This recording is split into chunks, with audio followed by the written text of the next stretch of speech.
Welcome to my channel AR Islamic.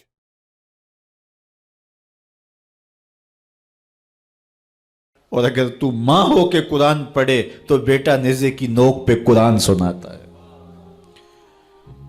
سیدہ طیبہ طاہرہ ظاہرہ عابدہ ساجدہ راکعہ سیدہ فاطمہ الزہرا رضی اللہ تعالی عنہا کا اسوہ مخدرات اسلام کے لیے، ہماری بہنوں بیٹیوں کے لیے مکمل کامل اور اکمل نمونہ ہے۔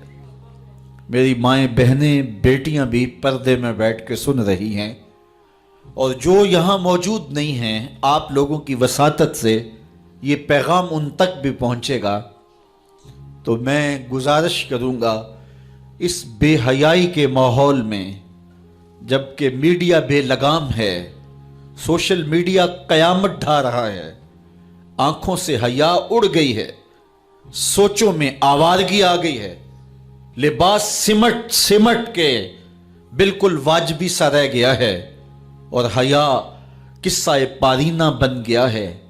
یہ اڑتے ہوئے آنچل، لہراتے ہوئے دوپٹے اور جو ہے وہ بکھرے ہوئے بال، یہ حیا کے جنازے سڑکوں کے اوپر گھومتے ہوئے، اور بازاروں میں صنفی آزادی اور جنسی بے رہروی اور جو کچھ ہم دیکھ رہے ہیں، تو آج ہم سیدہ فاطمہ الزہرا کے کردار کو خضر راہ بنائیں۔ اقبال کہتا ہے مزرعے تسلیم را حاصل بطول، مادرا را اسوائے کامل بطول۔ مزرعے تسلیم کی کھیتی کا جو حاصل ہے، جو پھل ہے، وہ سیدہ فاطمہ ہے، اور ماؤں کے لیے کامل نمونہ سیدہ فاطمہ الزہرا رضی اللہ تعالی عنہا ہیں، جن کے آنچل کو مہر و ماں نے بھی نہیں دیکھا تھا۔ خادم کی شوہر کی خدمت بھی کرتی ہیں، بچوں کی تربیت بھی کرتی ہیں۔ آسیہ گردان و لب قرآن سرا، ادھر چکی بھی چل رہی ہے اور لبوں پر قرآن کے نغمے بھی جاری ہیں۔ آسیہ گردان چکی چلا رہی ہیں، واللب قرآن سرا، اور اقبال کہتا ہے لبوں پر قرآن کے نغمے جاری ہیں۔ جب لبوں پہ قرآن کے نغمے ہو اور آٹا پیسا جا رہا ہو، تو پھر وہ گندم اور وہ آٹا جب بچے کھائیں گے تو پھر حسین ابن علی کے کردار ہی پیدا ہوں گے۔ لیکن تھرکتی تصویریں اور نیم برہنہ شکلیں اور کانوں میں جو ہے وہ میوزک کی آوازیں، اور ماں اس ماحول میں بچے کو دودھ پلا رہی ہو، تو بچہ حسین ابن علی کا جان نشین تو نہیں بنے گا۔ کوئی اداکار تو بن سکتا ہے، کوئی گلوکار تو بن سکتا ہے، لیکن حسین ابن علی کا جان نشین نہیں بنے گا۔ تو ماؤں کو کامل اکمل نمونہ سیدہ فاطمہ الزہرا کا اختیار کرنا چاہیے، اس نمونے کو لے کے اپنی زندگی میں اتارنا چاہیے۔ آج ہم دلیلیں دیتے ہیں، میڈیا سے دلیلیں سنتے ہیں، اسلام تنگ نہیں ہے، تم نے اسلام کے دائرے کو تنگ کر دیا ہے۔ میں ایک ہی بات کہا کرتا ہوں، یہ دلیلیں دینے والے سوچیں کہ رسول خدا کی بیٹی کے پردے کا عالم کیا تھا۔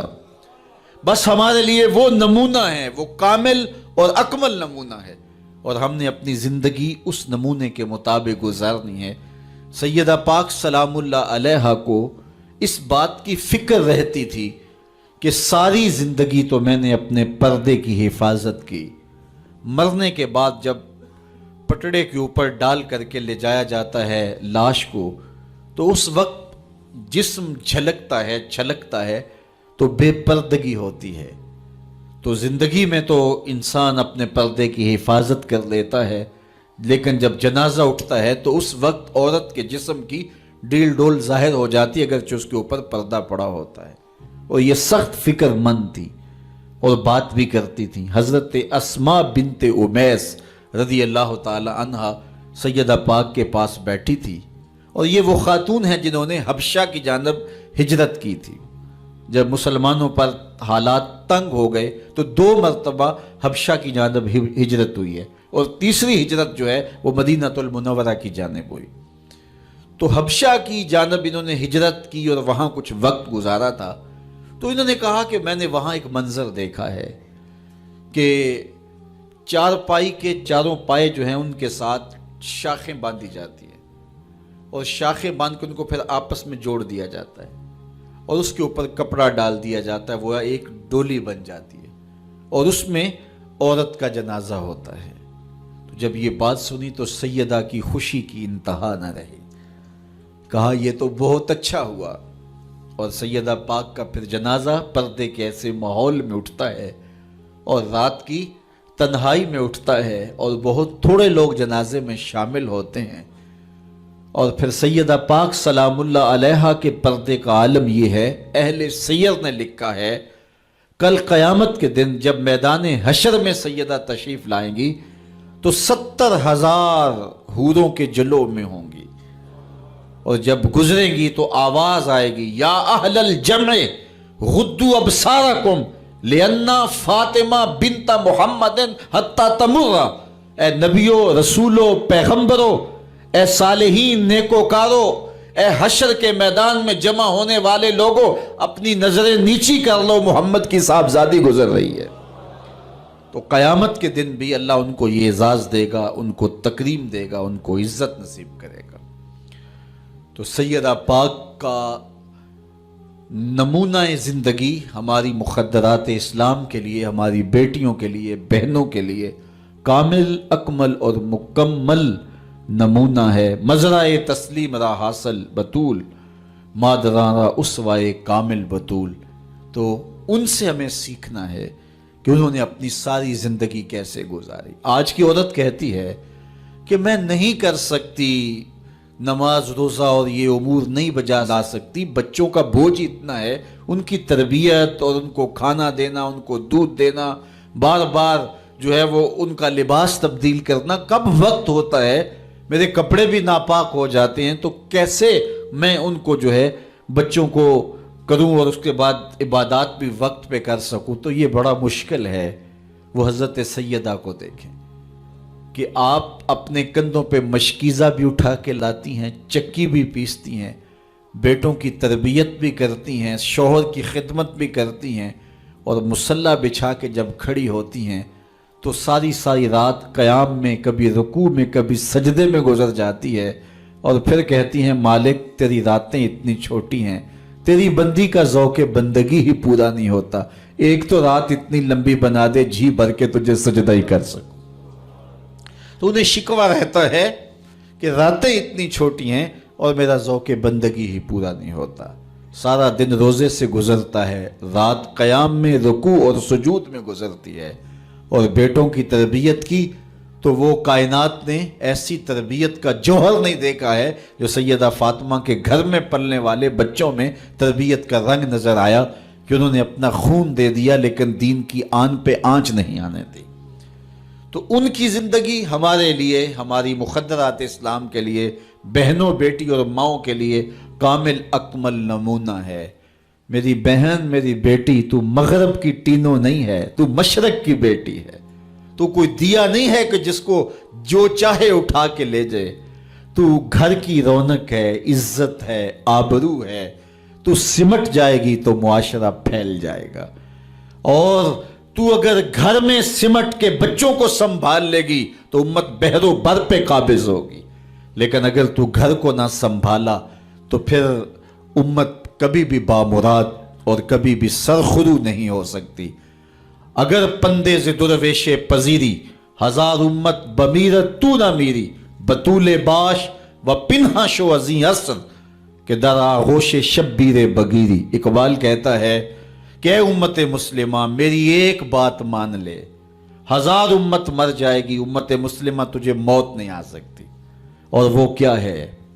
اللہ اکبر۔ بطول باش، قوم کی بہن سے، بیٹی سے، ماں سے مخاطب ہو کے اقبال بولتے ہیں بطول باش، بطول بن جا، وہ پنہا شو ازیں اثر، اور زمانے کی آنکھ سے پوشیدہ ہو جا، پھر در آغوش تو شبیر بگیری، پھر تیری آغوش میں بھی حسین ابن علی کے جانشین پرورش پائیں گے۔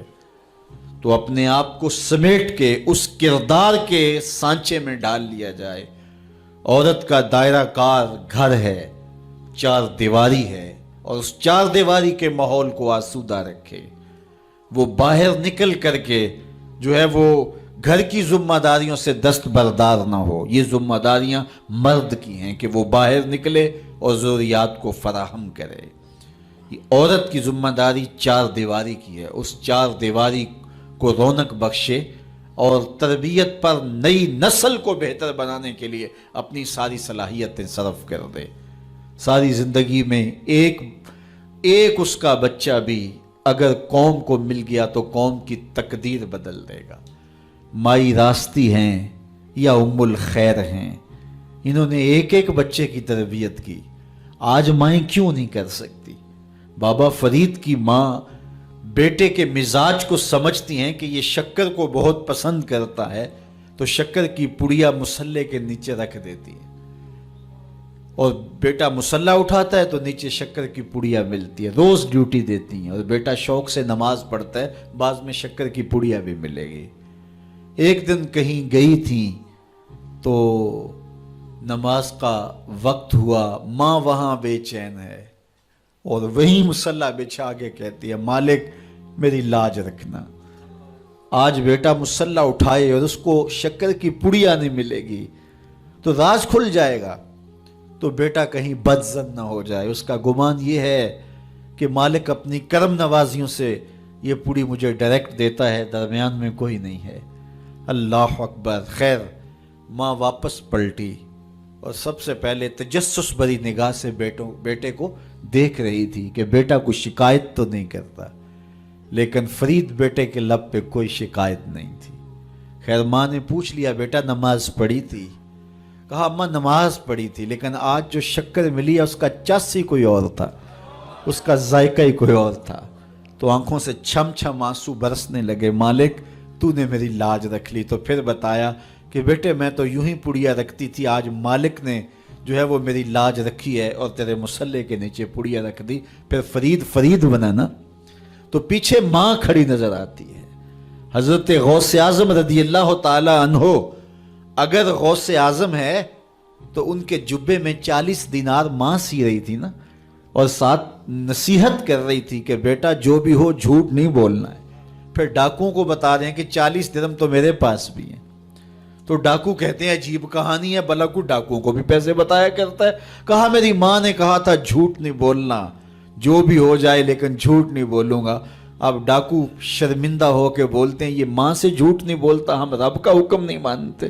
اور یہ پہلے لوگ تھے جو حضرت غوث اعظم کے ہاتھ پہ جو ہے وہ توبہ کرنے والے تھے. اللہ اکبر. قطب الدین بختیار کاکی جب درس گاہ میں جاتے ہیں, استاد پڑھاتا ہے الف لام میم ذالک الکتاب, پورا پارا سنا دیتے ہیں. دوسرے پارے کا آغاز ہوتا ہے سیقول السفہاء من الناس, بچہ سارا پارا سنا دیتا ہے. تیسرا پارا, چوتھا پارا, 14 پارے سنا دیے. کہا یہاں سے شروع کرو, سبحان الذی اسری بعبدہ. تو کہا بیٹا جس درس گاہ میں 14 پارے پڑے تھے وہیں بقیہ قرآن بھی حفظ کر لیا ہوتا. کہا استاد جی میں کسی درس گاہ میں نہیں گیا, میری ماں 14 پاروں کی حافظہ تھی, اور صبح جب اٹھتی تھی تو قرآن بھی پڑھنے لگتی اور کام کاج بھی کرتی. تو بچپن سے ہی سن کے ماں کی آغوش سے یہ 14 پارے یاد ہو گئے. تو مائیں اگر ایسی ہوں تو بیٹے ایسے ہوتے ہیں. اس لیے ماں کے کردار کو روشن کرنا ہوگا, ماں کے کردار کو بہتر کرنا ہوگا, اور ماؤں کے لیے کامل اکمل نمونہ سیدہ پاک سلام اللہ علیہا کا نمونہ زندگی ہے, اور ان کی زندگی کے ایک پہلو سے روشنی لے کر کے, اجالا لے کر کے مخدرات اسلام کی زندگیوں میں چراغاں کیا جا سکتا ہے, اور ان کی زندگی سے ایک اچھی نسل تیار ہو سکتی ہے. کسی نے کہا تھا مجھے اچھی مائیں دے دو میں تمہیں اچھی نسل دوں گا, تو سیدہ پاک کا اسوہ ہمارے لیے یقیناً کامل اور اکمل نمونہ ہے. اللہ تعالیٰ ان کے نقوش پاک کی برکتیں اور ان کے وجود سے وابستہ رحمتیں ہماری ماؤں, بہنوں اور بیٹیوں کو نصیب فرمائے. اور آج کی اس مجلس میں ہم ان کی وساطت سے اللہ کی بارگاہ میں دعا کرتے ہیں, اے اللہ حیا سوز ماحول سے اس امت کو نجات عطا کر دے, اور اس امت کو پھر عظمت پارینہ و رفتہ عطا کر دے, اور قوم کی بیٹیوں کو اسوائے بطول پہ گامزن کر دے. Subscribe my channel AR Islamic. Like and share AR Islamic videos. Comment me for more Islamic videos. Thank you.